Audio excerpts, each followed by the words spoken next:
G'day, guys. Welcome back to the Ball Logic NBA SuperCoach podcast. It's been a short week, week 8. A bit to talk about, Horse, because we didn't do that well this week, and I can put one man to that. His name starts with S. He plays for the Houston Rockets, and I don't want to talk about him. Neither. How are you going anyway? You doing all right? I'm doing well. Aside from Şengün, who we both captained and both spruiked up on the podcast last week, sadly did not... Or you know what? 2 out of the 3 games were good. One game was an absolute stinker where he did nothing against Jokic and Jokic clamped him up. So tough one considering he come off a 30-point triple-double the last time he played Jokic. The logic was there, but it just didn't play out this week. And Jaylen Johnson being the most popular captain across top 1% means that there's a bit of movement in the ranks. You've only gone down 2 spots though, mate, so not too bad overall.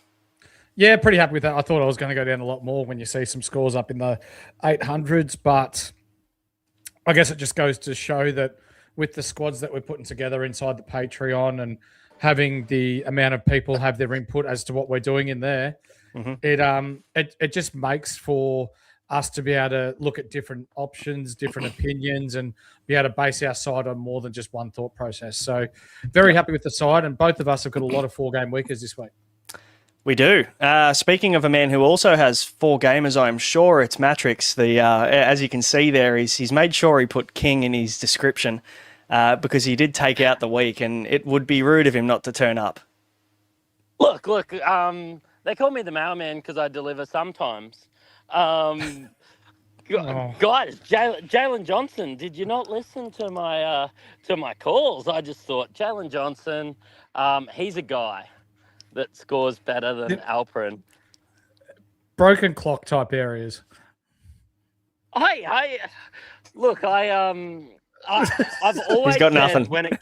I've always said when it comes to SuperCoach, I'm either going to be first or last. And I had to turn up for the first this week. I think I had 734, and honestly, I brought in Emmanuel quickly. That was poo.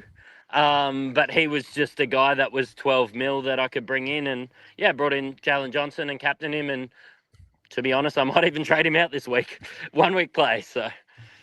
Yeah, and you can afford to do that in NBA SuperCoach. Little 1 week plays here or there, and it obviously played out well for you this week. You went with the JJ choice, and it played out beautifully. Şengün didn't deliver as we were hoping he would. He got a little bit quiet with Jokic.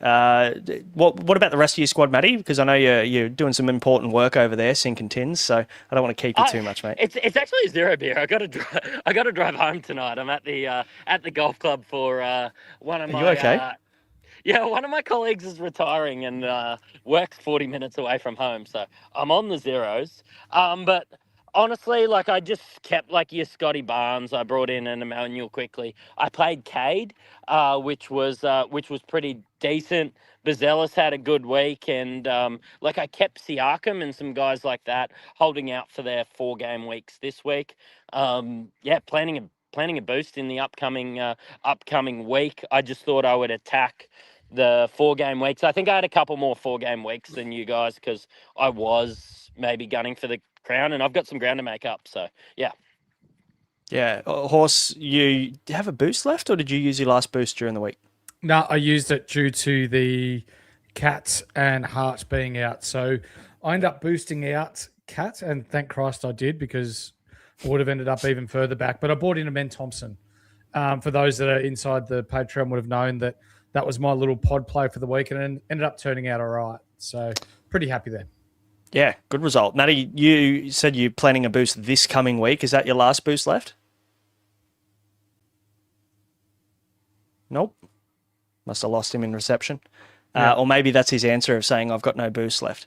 So he's gone. He's gone.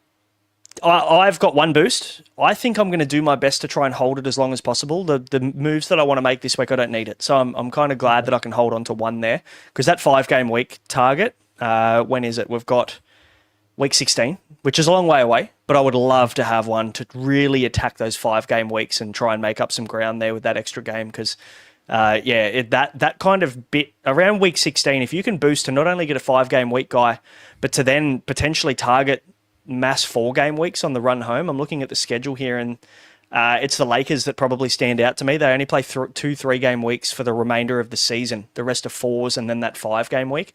So they're the Lakers from week 16 are targets for me, and obviously Luka Doncic being that guy. Very, very juicy. Yep. For sure. Guys, obviously we got a little drop in from Matrix, which is lovely. He took out the crown this week with a 730, I think it was. So I feel like we did all right in comparison when our captain shit the bed and we still got within 20-odd points of him. So we've done okay. But guys, if you haven't yet, please hit subscribe. Give us a thumbs up if you do like the show. We would really appreciate that. If you're a regular as well, turn up. For anybody in the live chat, I think we've got 58 in the live chat at the moment. Just give it a little thumbs up for us. We would love that. And anybody on audio, hit that follow button. Leave us a 5-star review if you do like the content as well. It does help us get the show out to more people.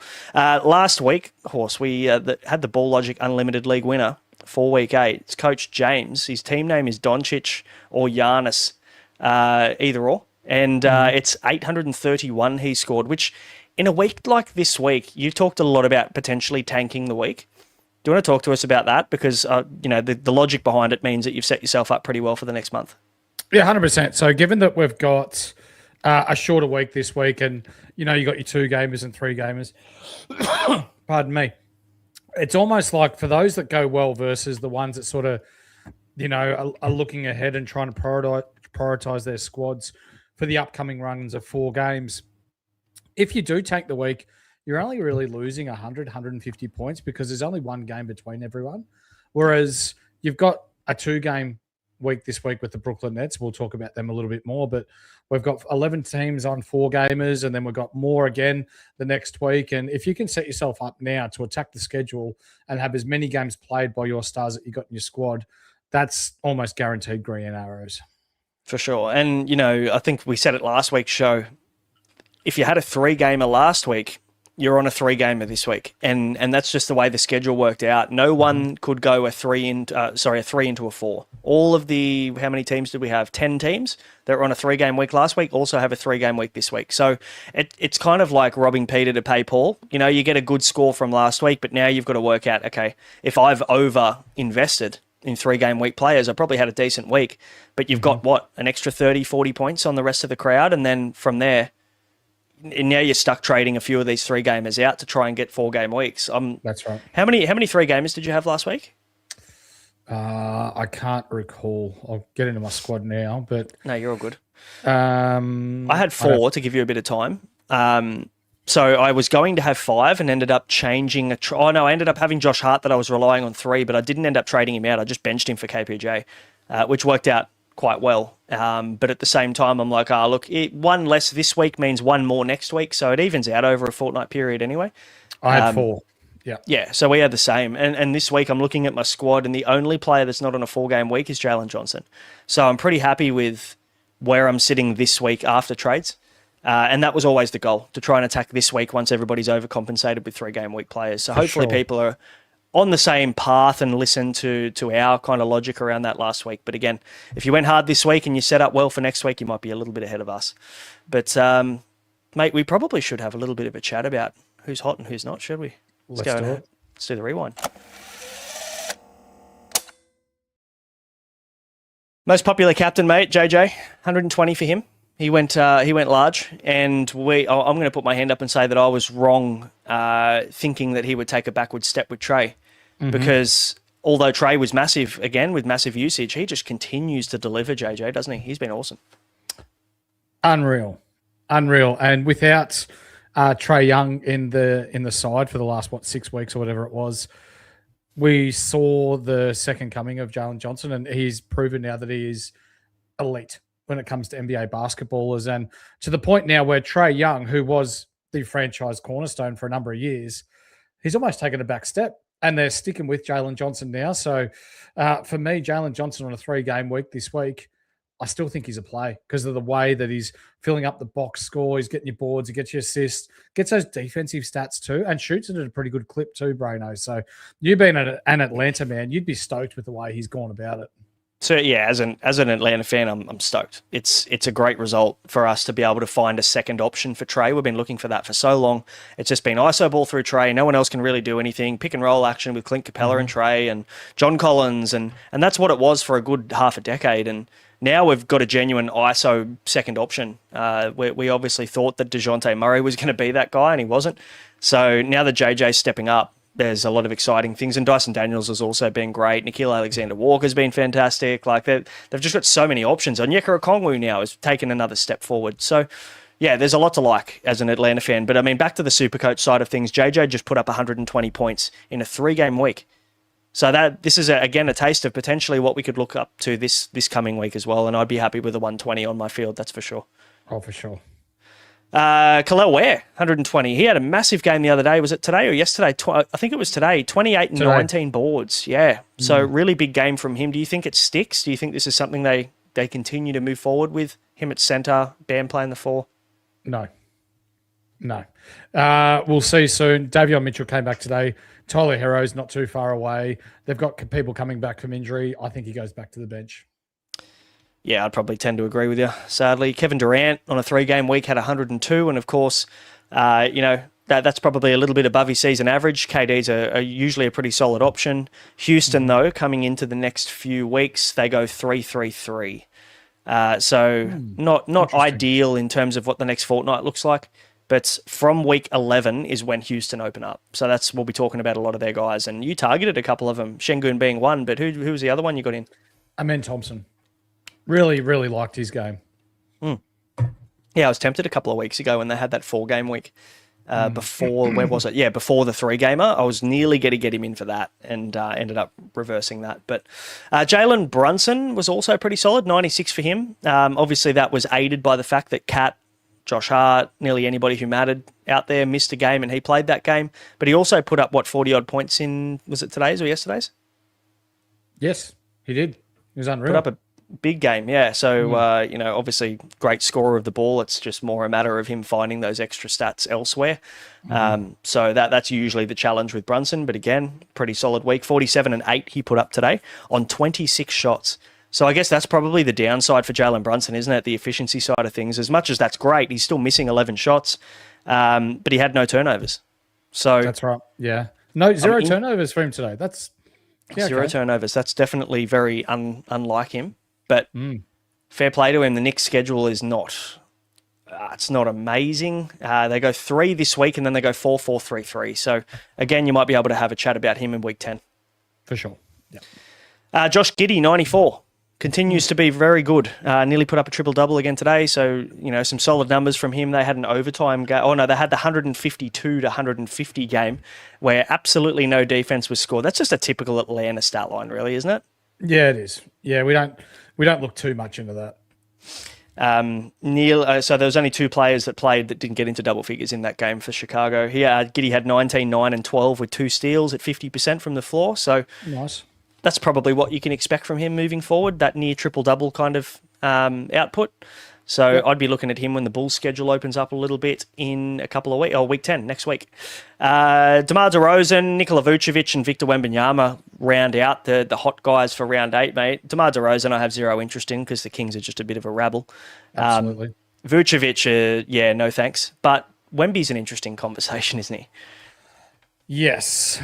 I would tend to think that he will regress in money a little bit. He's still on that minutes restriction coming off the bench, and he's got another 3-game week this week, I believe. So we can probably afford to wait a couple of weeks, and hopefully he drops under 20 mil, and then we can grab him at bargain price when he is, 1, playing 4-game weeks with San Antonio, but 2, back into the starting lineup. Yeah, I think until we see him starting, that I'm not going to say I'm not interested, but I'm less interested. So he played 3 games this week and scored 87.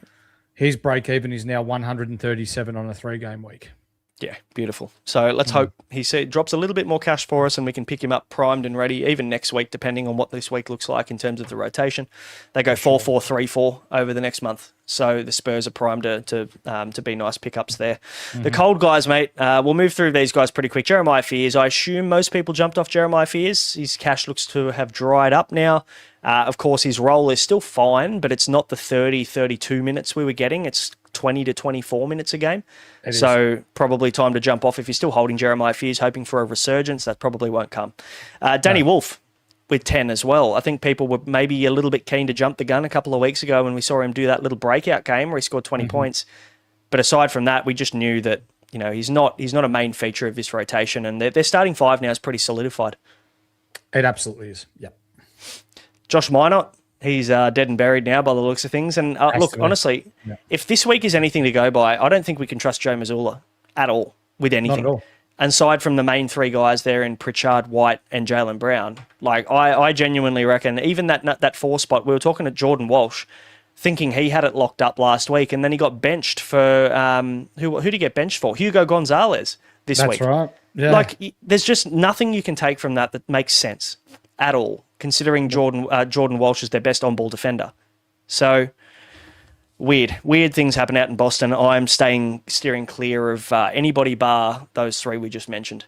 James Harden had a quiet one, mate. What'd you take of that? Very, very quiet. And I don't like it for James Harden. So he relies on Zubac a lot, and he's going to come up in a conversation later in this episode. But it may open the door for someone like a John Collins, but they're just old and they're slow and they're injured, and there's not much light to look forward to there at the Clipperland, is there?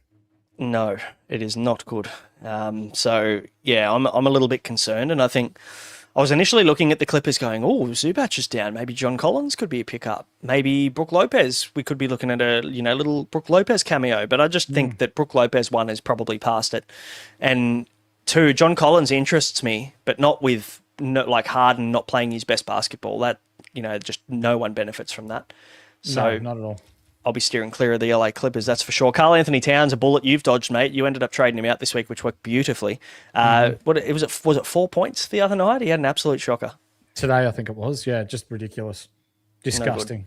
Not good. Of course, he's always a conversation starter when we talk about the Knicks and when their schedule opens up. But yeah, for now, that's a fade. Ryan Kalkbrenner looks like his cash has dried up, as has Ace Bailey. So 27 each apiece for them in 2 games. I think Ace Bailey played 3. Did he play 3? No, he only played 2. Yeah. No, 2. I think he played 2 last week. Yep, correct. So, I mean, look, 27 and each from these guys at their prices isn't the end of the world, but again, we're probably hoping for a little bit more from Ace Bailey. He's in my team at the moment, and he's on the chopping block next week if I have some free trades to target some cheapies and things like that. So keep an eye out for either of those guys. That is who is hot and who is cold from round 8. Let's move into the injuries and the beneficiaries of those.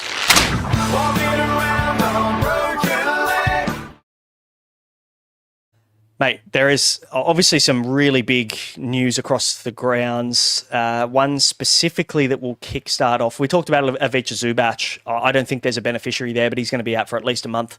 I think it might even be more, Horse. Like, I reckon that he's off for anywhere between 1 to 2 months as a minimum. Yeah, I think so. I think you're right. They're really not playing for anything there at the Clippers, so why rush him back? Yeah. It's a tough spot that they're in, but again, without Zubac, I think everyone suffers just a little bit. So, yeah, not a fan. The big one, mate, Domantas Sabonis, 4 weeks as a minimum he's going to miss. Now, of course, he missed 3 weeks leading up to this injury, and people were starting to say, is he going to be coming back, and should we get Maxim Reynaud? The question was thrown on last week's podcast, and I, to be honest, wasn't overly keen, but I tell you what, as soon as I saw that news pop up that Sabonis was going to be missing another month, Maxim Reynaud came straight into my team. And, of course, this week he made us some pretty good cash, and there's a lot of money to come. There's a lot of money to come out of Reynaud. He is on a 3-game week this week. So, for me, if you're bringing him in, you're probably benching him, even though he might get you a 70. Sure. And then look to that schedule when it opens up for Sacramento. He's got a -8 break even again this week. So, when -8 on a 3-game week, he probably puts up around that kind of 55 to 65 mark on a 3-game week is what I would say. Which means you're probably going to make another little, maybe a little bit less than $1 million, 600-700K. So some good cash to make out of him. And I think he'll be a genuine, reliable scorer if you have to lean on him too on field. So don't mind that for the next month there. Now, we've also got Zach Edey, mate. He is out for 4 to 6 weeks, which just throws Memphis into more turmoil, doesn't it? Like, there's no Ja Morant there at the moment. It's got to be panic stations. Jaren Jackson Jr. hasn't really been stepping up. He's been better of late, but yeah, not the Jaren Jackson Jr. that we know. Let's hope he can bounce back off the back of this. From a SuperCoach point of view, there's no one we can trust at Memphis. Not a chance. I mean, they do have a 4-game week this week, but their schedule is really weird. They go into a 3-4-2-3.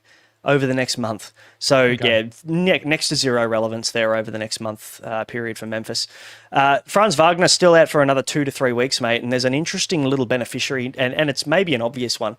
But actually, maybe there's a guard out there that I like that's getting a little bit more usage in Anthony Black.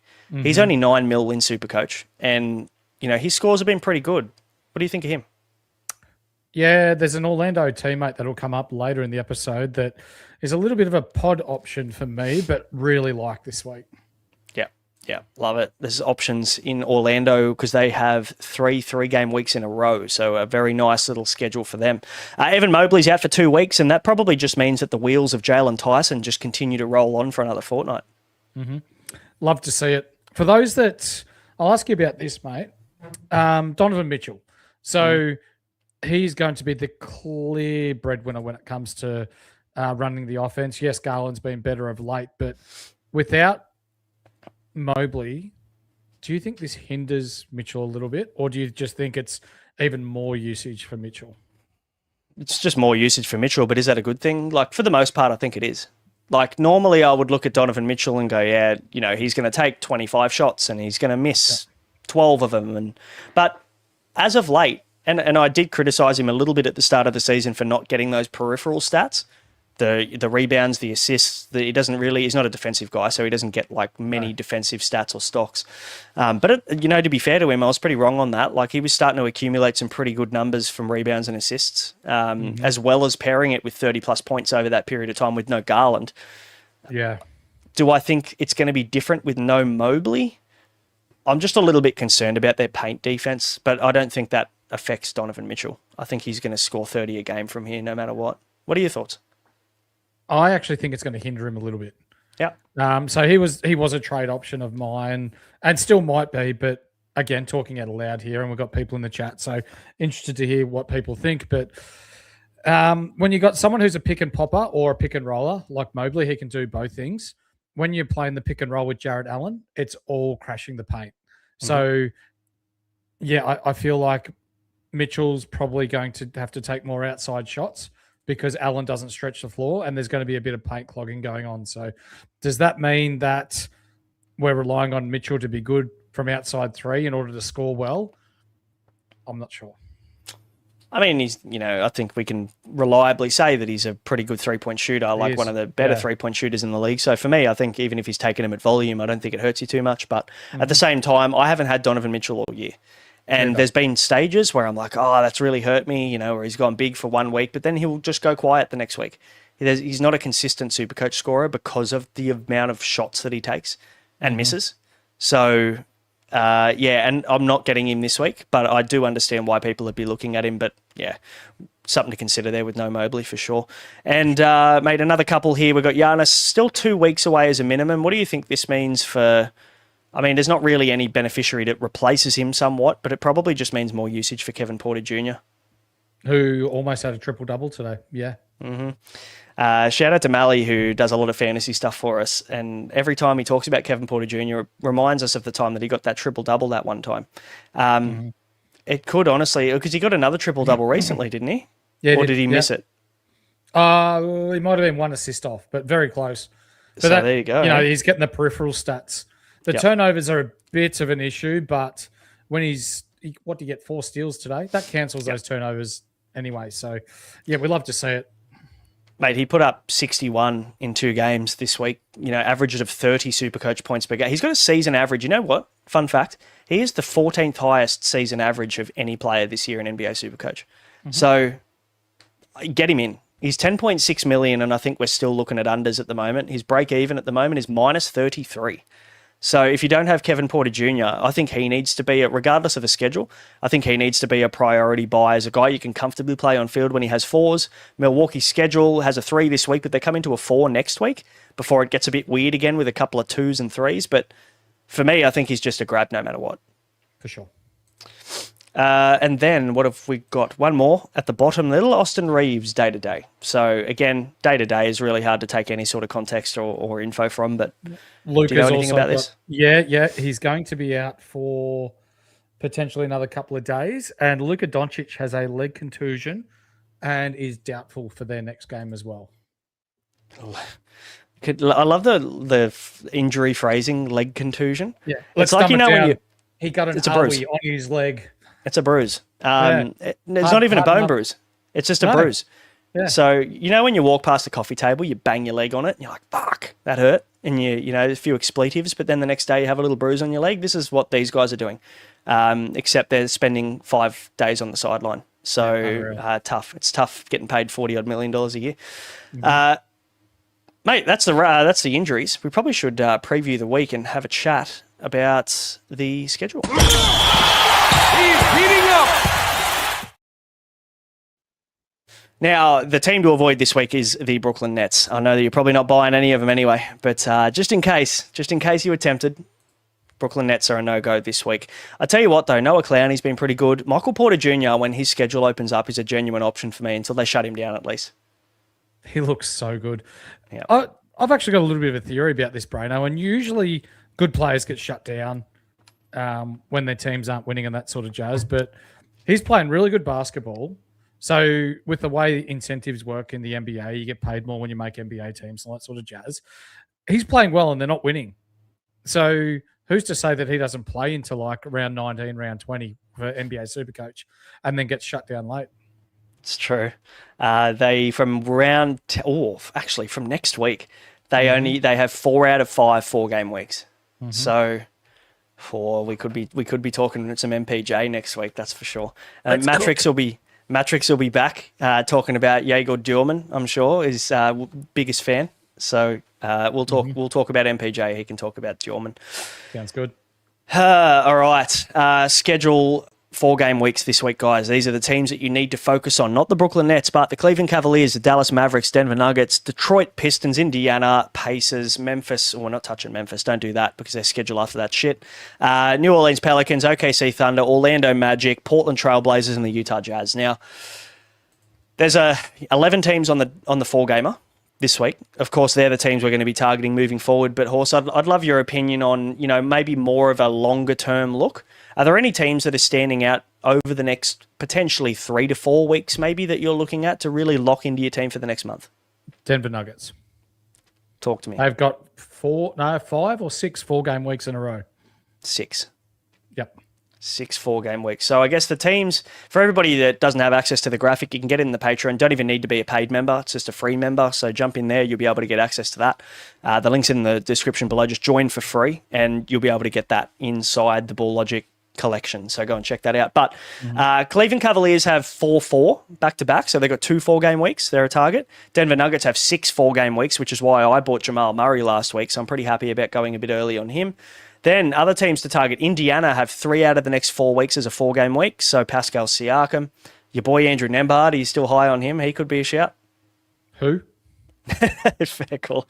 Then we've got the New Orleans Pelicans. They have 4 4-game weeks in a row. So this is why we were so keen on them in round 4, because they've gone 8 4-game weeks with a 2-game week in between. So Derek Queen is going to do some heavy lifting for a lot of teams, I would imagine, over the next month. Trey Murphy's Ion Williamson's off the bench at the moment, so not as appealing, but those are the guys I think I'd be looking at. Jeremiah Fears, probably just losing too much cash for us at this point, isn't he? Time to sell. OKC Thunder. I saw someone in the chat say Happy Shea Week. Absolutely. SGA will be top of the list when it comes to purchases this week if you don't have him. But they had 3 4-game weeks in a row, as do Orlando Magic. They have 3 4-game weeks in a row. Portland Trailblazers have 4 4-game weeks in a row. So Deni Avdija, if you don't have him, I would nearly call him a must from here this week. And then Utah Jazz have 5 out of the next 6 weeks, 4-game weeks. And there's a little cheeky pod play there, Horse. I know that I'm not sure whether you're saving it for the Patreon subs or whether you're going to let it go tonight, but I might be following you on it. Yeah, I fucking rate it. I love it. I've been watching him. Wheels up. Yeah, right that. So there's the teams to target, guys. Of course, you're not going to really buy any 3-game week guys unless their name is Kevin Porter Jr. and he's going to make you mass cash. So I will do a break-evens post tomorrow morning before games or tonight if I get a chance. And make sure to follow me at Brain Talks Ball on Instagram or X or wherever you follow me there. Mate, we probably should get into the hot topics because there's a little bit to talk about this week. Let's do it. And of course, as always, the hot topics brought to you by Ryan from Astute Newstead. For those of you looking to get into the home loan market, maybe you want to buy your first house, Maybe you already have a house and you just want to save a little bit of cash like the rest of us. And Ryan is your man. He does all the heavy lifting. He's got 40 lenders on panel, including all the major banks, to get you the best deal, the best interest rate, and put money back in your pockets. So if you want that, with no obligation, no cost, Ryan gets paid by the banks, not you. So it doesn't cost you a thing. Free, no obligation. Jump in, the link in the description below. Let him know the Insight Boys sent you and he'll look after you and find what you need. Now, hot topic this week, mate, is the 4-game week teams. And I guess the teams of the players to target over the next, over this week specifically, mate. Nikola Jokic. Now, I'd love to know, I'm going to look it up right now, but tell me why you've put Jokic on this list, because normally he is a little bit of a no-brainer. Do you reckon there's some people out there that don't have him? I reckon there's a few out there that don't have him. There's little whispers in the social media world that he was being sold last week, which is all well and good if you decided to do that. But I'll let go a little bit of our captain's article that we usually let go in the Patreon. Mm-hmm. He is your number one captain option for the next month. That actually make it 6 weeks. Next 6 weeks. Honestly, you're not going to move it. You're just going to leave it there, and you don't even have to look at the app. You can reverse your trades. You know what? Boom, it's still there. So it's not going to be a mistake. He's your captain. Don't touch. Just leave it there. Mm-hmm. Yeah, like you were when you were 14 and you got told don't touch it. This is exactly the same scenario. You just leave it and you let him be your double point scorer for the next 6 weeks, as a minimum for the next 6 weeks. Minimum. I'm looking at his stats right now in the top 1%. 99.8% owned. So we got 0.2% of the top 1% last week. Got a little spicy and maybe moved him on. So it's definitely time to get him back in if you were the 1 or 2 people that did that.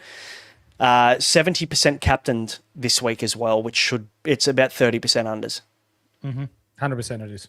We've just spoiled the whole captaincy segment because he's the only option. So anyway, that's a shame. Talk to me about Braino, mate. He is just a bit of a no-brainer now, cash gen-wise. I think he is.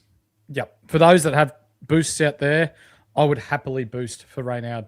He's got an excellent role. He's getting doubles, playing the center role. He gets a lot of his shots around the rim and can actually stretch the floor a little bit too. So there was a couple of times today where Dennis Schroeder hit him on that pick and roll and it looked really nice. And he's got some really nice hands around the rim too. So, yeah, I think don't expect huge games out of him when we're talking SuperCoach, but he can lock you in 20 points a game. Yeah, he absolutely can, for sure. I bought him last week. I'm pretty happy about it. He'll sit on my bench this week and probably sit on my bench for the near future, purely because I don't want to rely on him on field, and I think my team's set up that I don't have to. But at the same time, 41% owned of the top 1%. So there's still a lot of movement there. He's definitely not a lock-in pick for a lot of people. 15.6% of teams have purchased him this week in the top 1%. I think that anybody who's missing him, it's an interesting choice, knowing that the pathway's so clear to those kind of minutes and stats over the next month. So definitely a guy that I would be targeting. Talk to me about OKC, mate, because they're an interesting one. Shai Gilgeous-Alexander tops the list, of course. But is there anybody else from OKC that you're looking at that you think is an option? No. No, don't like J-Dub? Not really. I do like him, but not as much as SGA. Mate, he's kind of cheap, hey? I looked at him. How cheap I'm is not he? going to lie. I'm not going to lie. 15.2. Ooh, okay. He's down 410K on his starting price. I mean, his scoring hasn't been amazing, but he is a super pod in the top 1%. Currently, 2 people own him in the top 1%. Wow. So looking at he's got 113 break even, which I think is going to turn people away. But he only, in his last game against Minnesota, he put up his second game that was under 23. Everything's been 23 to 32 over the last 5 games since he's returned. And the minutes are looking pretty solid.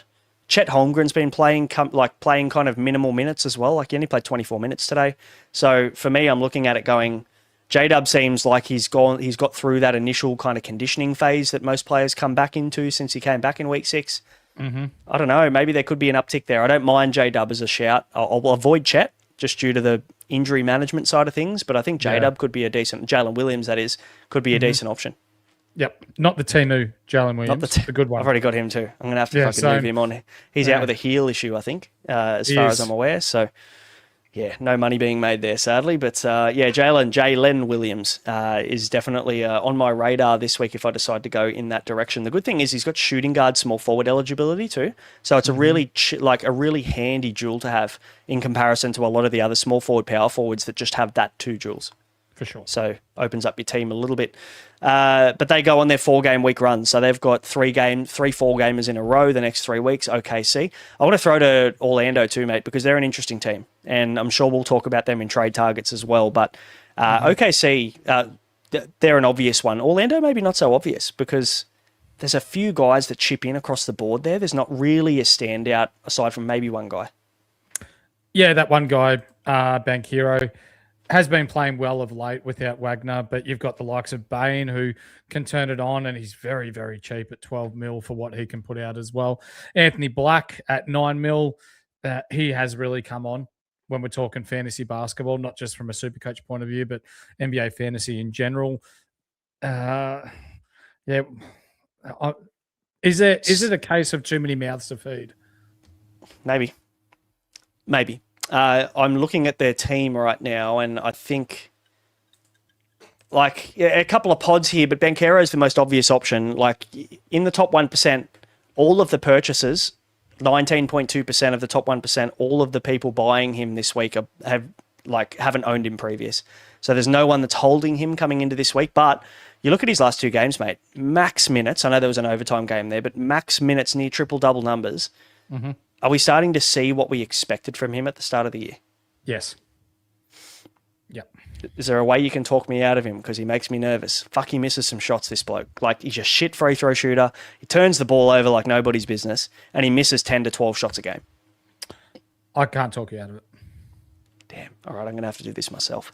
If anybody in the comments or the live chat would like to talk me out of Paolo Banchero, then please do. Desmond Bane is an interesting one, 12.5 million. Now, obviously no Franz Wagner for at least another couple of weeks, which means that for the most of the next 4 game weeks, I should say, he should get more usage, but he's just not a big usage guy. That's probably, like, historically over his career, he's like a 22, 23% usage guy.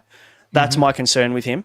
I'm looking at his scores. His last 6 scores, he's gone 43, 13, -6, 20, 11, 31. This is like a roller coaster that I just don't know whether I want to get on. No, just stay at the station. Don't jump on that train. One bit of value, I think, before we move on from Orlando is Anthony Black. 9.15 million. He's got point guard, shooting guard eligibility. He's got a 53 break even on a 4-game week this week. He's only got a 15 average on the season, but that's due to the fact that he's been playing a different role. Now, over the last, I'm looking at, where are we? From week 5, he's really started to turn it on. There's only been 1 score in single figures. The rest of them have been 23, 20, 28, 28. A lot of 19, 17, 16, 15 type scores, and then a 23 today against Utah. Orlando also come up against Golden State, Portland, and Charlotte. So some pretty handy matchups there. No one really defensively that's going to stop him too much. And he's found his 3-point shot this year, Anthony Black. I've been really, like, from a just eyeball perspective, just watching him play, he's improved tenfold. He passes the eye test, yeah. But you would be picking him as a cash generator for me. For sure. Yeah, probably not comfortable enough to play him on court just yet. Jaylen Johnson, mate. Are we holding him on the 3? Yes. Playing him on the 3? Yes. Is there a world where you sell him? Or do you reckon he's just a hold the season Primo? I know you're Atlanta Hawks, man, so it's probably a bit naive of me to ask you this, but you can't sell him with the way that he's playing.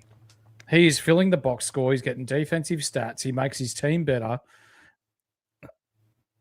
No, you can't. No. I'm looking at, after the 5-game week, I think he'll be a muster in the 5-game week in week 16. I think you just hold him to then. But then they go 3-2-3, 17, 18, 19. I think that there is a world where you could probably sell him then for a 3-week period and then get him back in week 20 to finish the year where they go 4-4-3-4. But it would be a strategic out-back-in move over a 3-week period, I think, for me. Because he at the moment, obviously if we see what happens with Atlanta and how close they are to playoffs, play-ins, and what that all looks like, we'll make more of a decision on that. Let's hope he doesn't get injured, because that seems to be a bit of an Achilles heel for him as well, is injury. Touch wood. But I tell you what, like, if he's still around in week 20 and Atlanta are pushing for a top 4 seed or something like that, there's a lot to like there for sure. But for the near future, just hold. And talk to me. We already kind of touched on it a little bit, but we'll move into trade targets soon after we talk about Wemby. I'm a bit scared of the three game week this week and also the bench roll. Is it more just a matter of waiting to see him start before we jump back on? I would, yes. Yeah, I mean, he's got that massive break even on a 3-game week this week. He's going to drop a fair bit of cash. If you really wanted to trade out of Jaylen Johnson in a couple of weeks, you could nearly do it for no price to jump straight on Wemby when he's back in the starting lineup for their 4-game weeks. So, yeah, if you be smart about it, you could nearly just go sideways for no cost. Yeah, rate that. It's funny, we were initially talking about a lot of these guns, like, AD was thrown around in the chat at the start of the season. We had Giannis as a near must-have to start the season. He's injured now too. It's hard because we've lost a lot of faith in these big guns. Like even Luka isn't putting consistent games together at the moment because of injury and injury management. We're in that silly season now, aren't we, where a lot of your players are going to miss games from between here and February, March, until we get a clearer picture of what the playoff looks like. For sure. Yeah, which is, there might be a bit of a drought at the moment or coming in the next couple of weeks for cash generators. We've seen the rookies come through. We've seen people in different roles. Hopefully you at home have taken advantage of some of these and got them in. But this next month is usually pretty tough because you're looking at teams who are either pushing to get themselves in the finals race or injuries start to take a toll or whatever. But once we get to All-Star break or even just before, you sort of get to know, let's use the Brooklyn Nets, for example. They're not going to be playing playoffs. They're going to lose flat out. Utah Jazz will be the same. When are they going to start sitting players? Because, for example, Utah, it could be Keonte George, who's been really good of late. He could be sat. Laurie Marketer might get sat. And then the likes of Filipowski and Walter Clayton Jr. and these sorts of players are going to get a crack. I actually don't mind the Kevin Love shout at center at the moment, Braino, because he doesn't play any fucking defense. He gets plenty of boards. He can stretch the floor. He can score the ball, but it just allows the other team to score as much as they want as well, which is perfect for what Utah wants at the moment. Yeah, you want that pace nice and high, don't you? Just scoring both ends, SuperCoach points galore. That's kind of what you want. And that's what we will get, I reckon, at the back end of the season with a lot of this kind of, tanking going on and all that kind of shit. So, yeah, for me, definitely. I'll tell you who's interesting as well, Isaiah Collier. If you're looking for someone as a bit of a left field pod, like his assist numbers have been through the roof. It looks like he's kind of taken over from Walter Clayton Jr. as that backup point guard, I guess, behind Keonte George. So for me, I'm looking at it going, there's a little bit of value in him too, because he seems to be getting some more minutes now. Yeah, absolutely. But again, that's as a cash generator on the bench. Yeah. 100%. I'm looking at the break-evens right now. There is one standout in Kevin Porter Jr., and then honestly, looking for the rest of this list, it's Maxim Reynaud, the sixth least break-even this week at -8. And then honestly, I cannot see anybody else that I like in this whole list. So for me, that's a concern moving forward if we're looking for cash, that I think you're going to have to find cash through your primos that you think are underpriced rather than the genuine cheapies, like your Paolo Bancheros. Yep, this is where you start. We've had 8 weeks now of bringing in our rookies and creating cash and what have you and being smart with our fixtures. But now, as you just said, it's starting to dry up. So the money that we've made in the past 8 weeks, we're able to utilize in either going sideways from Primo to Primo, or whether if you've made your, say, 7 mil off Queen, for example, do you downgrade him into someone else and then upgrade in a couple of weeks, Kevin Porter Jr. into an SGA almost? Once the schedule opens up for a few teams, it'll be very obvious who we're targeting. I think a bench player or two might start to become the option. You're not going to be rotating these guys too much. You're just going to be going Primo to Primo on the court. So I think we'll be talking maybe after Feb, we're going to be talking, or in Feb, I think we're going to be talking about nothing a bench player to make more cash or find more cash on court. So stay tuned for that. Mate, we probably need to move on to the trade targets and give our opinions on the most owned, most bought and most sold. Let's do it. Target acquired.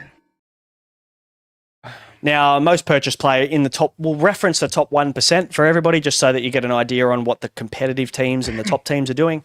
Horse, you're in that list, mate. You're contributing to the Shai Gilgeous-Alexander most purchased. 51.7% of the top 1% are buying him this week. And for good reason. One of the best SuperCoach players that we have. Get him. I reckon maybe people are going to go, 148 break even. I don't rate that. I reckon he can match that. 100% I wouldn't be scared about the cash loss at all, especially when we're talking about we should have made enough cash by now. So not a concern for me at all. Deni Avdija, number 2, I honestly think he should be nearly up near those Shai Gilgeous-Alexander numbers personally. 16.3 million for a guy who can put up 40 points a game. 106 break even as well. He should make cash this week, to be completely fair. I'm looking at his last few scores, and aside from the stinker that he put up, where he put 4 points up against OKC, the next game, mind you, everybody was worried about that. He put up 49 against them. Me included. You talked me into keeping him. There you go. You're welcome. I can claim some of that 9th rank. No. But then looking at the rest of his scores, he hasn't gone under 25 since then. So Deni Avdija, if you don't have him, I reckon he ties the purchase of the week with Shai for me. If you don't have him, he's only owned by 67% of the top 1% at the moment. Ridiculous. Surprise you? Yes. Paolo Banchero, number 3, mate, 19.2%. Everyone buying him this week in the top 1%. Still a pod, kind of, at that rate. I like it. I like it. I'm scared. I'll tell you that much. I'm scared because looking at his free throws, he gets to the line a lot. He misses. He only shoots like 60 to 70% from the free throw line, which means he's going to miss 3 to 4 free throws a game. He's going to miss probably 10 shots a game as well because he takes them on high volume and he turns the ball over anywhere between 2 to 5 times a game too. So we're looking at a guy who can put up negative 15 to negative 20 a game. Why are you scaring me? No, go and look at his stats. I'm just literally reading your numbers, mate. Yeah. Like that's what worries me. And that's probably what scared me off to start the year. But looking at Orlando and looking at Franz Wagner out, I don't think I'd look at Paolo Banchero if Franz Wagner was in the team. No, I think without Franz, it opens it up playmaking-wise a lot more for him. Yep. Jamal Murray, 4th most purchased. Denver go on the 6-4 game week stretch. I got him last week. Everybody else is following suit, which is a great trade in my opinion. He was a little bit quiet this week though. I was hoping people would be a little bit scared off, but it doesn't look like it. 16% of the top 1% buying Jamal Murray this week, Horse. Like it. Yeah. Maxim Raynaud's number 5. Trey Murphy's number 6. That's poddish, 7%. I don't mind that play. I don't mind it. Talk to me. Jordan Poole. Mm-hmm. Just he's not a team player. He's all for him, and yeah, I think he takes a fair bit of the usage away from Trey Murphy. You're probably right. I think it also comes back down to how they continue to use Zion. If their long-term plan is to use Zion off the bench, that is more of an open pathway for me for Trey Murphy. Yep, that's a fair point. But if they're bringing him back into this starting unit eventually, that's cause for concern, and maybe there's a little bit of risk there for me. Mm-hmm. Hugo Gonzalez, people are just seeing Joe Mazzulla go full Joe Mazzulla and play Hugo Gonzalez relevant minutes for a couple of weeks. He's got a negative 11 break even, which I'm sure is enticing for a lot of people, but I'm steering clear of that one, mate. So Walsh missed the last game because of illness. Mm-hmm. He will be back next game, and Gonzalez will be back to the bench, and he will continue to do fuck all. Sweet FA. Yep. He can go and sit in the Josh Minot naughty corner, I think. Yes. Just as a man that played the power forward at the Celtics that now will do sweet fuck all for the rest of the year. Bingo. Keonte George, 8th most purchased at 4.7%. Fair enough. I think it's not a bad play. I like it. I really do. He's an absolute spark plug. And for anyone that saw him hit that game-winning 3 and 1 the other day, who were they playing? It's slipped my mind now, but he can just light it up at the drop of a hat. So if you want to get really poddish, I really like it. Again, a guy that takes a lot of shots and misses a lot and turns the ball over a bit. But again, usage out there, it's him and Larry Markkinen, and that's it. Mm-hmm. So, I think they're going to get their 20 shots each as a minimum. Yep. So I don't mind it. What do you hit, like 8, 9 of 23 or 24 the other day? Yeah. So you're going to get those, 10 to 15 missed shots per game, but he can also fill the stat sheet. That's probably what is his saving grace. If he was just a scorer, I would be much less intrigued, but he can get rebounds. For a small guard, he's a good rebounder and also is a good assist guy as well as getting a stock or two. So, yeah, I really like the play, definitely. And he's 12.2 million. So he fits into that kind of, sub-Primo bracket. Rate it. Josh Giddey, number 9, mate. I get that. That's completely fine. Coming into a 3-game week, though, so I think I'd wait a week on Josh Giddey, knowing that the Bulls' schedule opens up next week. For sure. Yeah, I'm waiting. And one person we haven't mentioned, mate, is 10th, and he's 3.84 million, so very, very cheap. He has a -6 break even. It's Dylan Cardwell from the Sacramento Kings. I guess the beneficiary of some bench minutes now. He got 4 blocks the other day in his minutes. 5. 5 blocks. He's pretty impressive. He's actually, done some pretty good stuff in the minimal minutes that he's had so far. Yeah, he was really good for a couple of games, and then today he absolutely shut the bed. Mm-hmm. So when you're looking at 21 minutes, 2 points, 4 fouls, 2 blocks, you might get 6 points. SuperCoach points I'm talking about. He's gone 19, 16, 10, which at 3.8 million is way more than enough, in my opinion. Like, if you need a bottom dollar guy to free up some cash, you're never going to play him on court. No, he got 45 this week in 3 games, which I think is realistic. I think he probably can put up 40 to 50 points in 3 games in the 18 minutes a night that he's getting. Like, that's completely fine. So if you need a downgrade option, I actually probably prefer him the most, at least for the next month. Okay, like it. He is only a centre, though, so no dual eligibility, which just make things a little bit trickier than it needs to be. Yeah. But let's see what next week looks like, because I might need an exit strategy for Jaylen Williams, Timu Jaylen Williams. That's right. So that might be a nice little, nice little pathway for me, at least for a 3 to 4 week period. The most sold players, mate. Before we move into I'm sure everyone's hanging on the edge of their seat for this captaincy segment. They're like, where are they going to go with captain this week? Come on. You just never know. Scotty Barnes, he's gone. 48.4% of the top 1% saying goodbye to him. It's just that 3-game week stretch now, isn't it, really, for the Raptors? Yep. Yeah, and it's starting to catch up with the Raptors a little bit with no RJ Barrett, and teams are really starting to crash on him and Brandon Ingram. Yeah, for sure. Like, they're relying on Brandon Ingram to be the guy, be the focal point. And usually that's Scotty Barnes, to be fair. He fits in and plugs a role so well that it's kind of to his own detriment when it comes to fantasy, really, for us from our end. He's a great team player, but he'll just take a backward step or a back seat in his role for a little bit if someone else is cooking. Whereas a lot of these other big dogs just go and get the ball and say, nah, this is my team. So, Scotty Barnes, not that guy. Alperen Sengun, he's gone. That was a little 1-week play, I assume, for most people, mate. Yep, regardless of the good scoring that he put up today, it was always a 1-week play on a 3-game week. He'll be back, week 11? They start their really nice stretch. Yep, definitely very interested in looking at Alperen Sengun when things open up. Luka is number 3, most sold. Of course, the Lakers go on a bit of a kind of stop-start schedule over the next month to 6 weeks, so he's only on a 3-gamer this week. Of course, there's injury lurking above his head too, so if it were me, I'd be jumping off Luka as well. Yep, for sure. Karl Anthony Towns is number 4. I think we can probably agree that that's fine. Julius Randle, for some reason, is still owned by people. He is number 5. Josh Hart is number 6. Mikal Bridges is number 8. Tyrese Maxey's number 7. Like, a lot of these, they're all 3-game week guys that hold a lot of cash. So I think people are just looking to shuffle cash onto 4-game week guys. Yep, makes sense. Anthony Edwards, number 8. Ryan Rollins, number 9. Do you reckon that's because Ryan Rollins has gone to the bench, or because his probably cash is now maxed out? He's got a 45 break even coming up in a 3-game week. Like, I don't think cash has run out. I don't think he's got a lot left to make. 10.67 mil at the moment. He's made 5.3 on the year.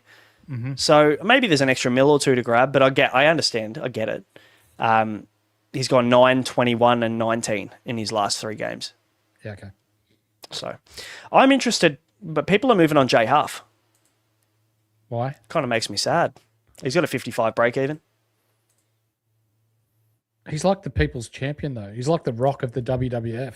He is. I think people bought him in week 6, I think it was, because he popped off at the end of week 5 and got the starting role. Then he went 15, 18, 25, 28, 20. He had a bad game where he got a 5, but then he went 33, 24, and he's cooled off in week 8, 13 and 16. So he only got 29 across 2 games last week for the Indiana Pacers. But Indiana have a nice stretch of 4-game weeks coming up. Yeah, they do. Not that I would feel like I want to play him that often, but I still think that there's some cash to make out of Jay Huff personally. Definitely. So I wouldn't be moving him on. But that is the top 10 most sold. And I know you guys are sitting here, you're going, when are they going to talk about captains? I need to know who I'm going to captain this week. Well, there's 165 watching live, and there's not that many thumbs up. So before we drop the captains, maybe they should just click the like, subscribe, bell, hype, share, all that sort of jazz. Yep. And then we'll drop the most shocking captain that you're going to hear this year. Yeah. We'll give you 5 seconds, guys, just to give it a thumbs up. But I'll tell you what, captaincy segment is definitely one of the most sought after pieces of content that we do at Ball Logic. So, without further ado, let's have a chat about captaincy. Are you ready, kids? Aye, Captain!